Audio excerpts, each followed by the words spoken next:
कहानी है रामपुर गांव की, जहां के मर्द महिलाओं को हमेशा नीचा दिखाने की कोशिश में रहते।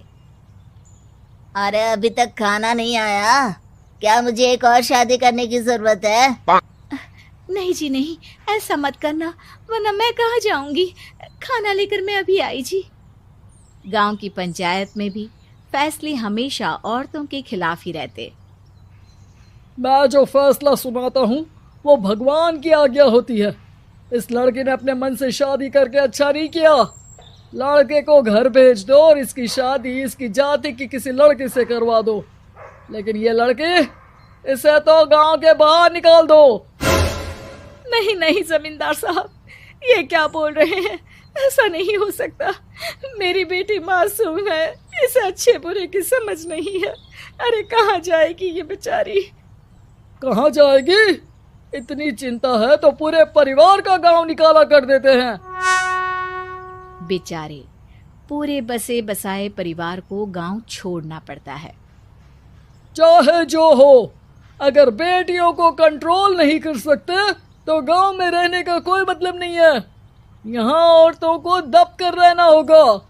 कोई भी अपने हिसाब से कुछ नहीं कर सकता, सब ईश्वर की मर्जी से ही होगा। तभी गांव का एक आदमी दौड़ा दौड़ा आता है। सरपंच साहब, जमींदार साहब, वो कालिया है ना, उसकी बेटी पढ़ने के लिए शहर जा रही है। अच्छा, ये कब हो गया? और कालिया की हिम्मत कैसे हो गई ऐसा करने की? लेकर आओ उसे और उसकी बेटी को। बस फिर क्या था, हाजिर हो जाते हैं कालिया और उसकी बेटी सरपंच के सामने। अरे कालिया, ये क्या सुनने में आ रहा है? बेटी को इंजीनियर बना रहा है तू? और ये बता, गांव में तो स्कूल नहीं है, फिर कहां से इतनी क्लास पास कर गई तेरी बेटी? राधा, जो कि कालिया की बेटी है, उसे लगता है कि सरपंच उसकी तारीफ कर रहे हैं। सरपंच जी, मैंने ऑनलाइन पढ़ाई की है, डिस्टेंस लर्निंग से। सभी में मैंने अच्छे नंबर पाए हैं, जिसे देखते हुए शहर की इंजीनियरिंग कॉलेज में मुझे स्कॉलरशिप मिली है।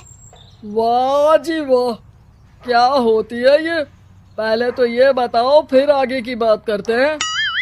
पूरा गांव राधा की बात सुन रहा था और राधा बोलती जा रही थी। तो ऐसे मैं फ्री में एक अच्छी शिक्षा लेकर गांव में जो कुछ परेशानियां हैं, जैसे बिजली, पानी और इंटरनेट जैसी समस्याओं के लिए काम करूंगी। मैं गांव को शहर से जोड़ने के लिए पुल का निर्माण करवाने का प्रस्ताव रखूंगी। मुझे पूरी उम्मीद है कि जल्द ही हमारा गांव भी तरक्की की राह पर चल पड़ेगा। राधा की बात सुनकर सारे गांव वाले ताली बजाने लगते हैं। सरपंच को समझ नहीं आता कि वो क्या करे। चुप रह नादान लड़की, गांव के खिलाफ जाने के लिए तुझे गांव से बेदखल कर दिया जाएगा, वो भी पूरे परिवार के साथ। और हाँ, अगर ठीक से गांव में रहना चाहती है तो ये पढ़ाई लिखाई छोड़ दे। हम तेरे लिए गांव का कोई होनहार लड़का देखेंगे। तभी गांव का एक आदमी बोल पड़ता है।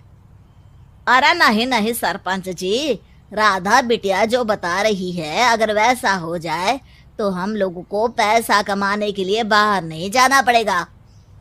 हाँ जी, और ना ही कोसों दूर पानी के लिए भटकना पड़ेगा। हमारे बच्चे भी अच्छी पढ़ाई कर सकेंगे और आगे बढ़ेंगे, ना कि हमारी तरह खेती करते बैठेंगे। क्यों गांव वालों, राधा बिटिया का साथ देना चाहिए ना। सरपंच देखता है कि गांव राधा के साथ है तो वो चुप हो जाता है। वो घर आकर अपने सलाहकार से बात करता है, जो बहुत ही चालाक किस्म का इंसान होता है। अरे सरपंच साहब, आपको बहुत ही होशियारी से काम लेना पड़ेगा। एक बार गांव तरक्की कर गया, यहाँ के बालक पढ़ लिए तो कोई ना पूछेगा आपको।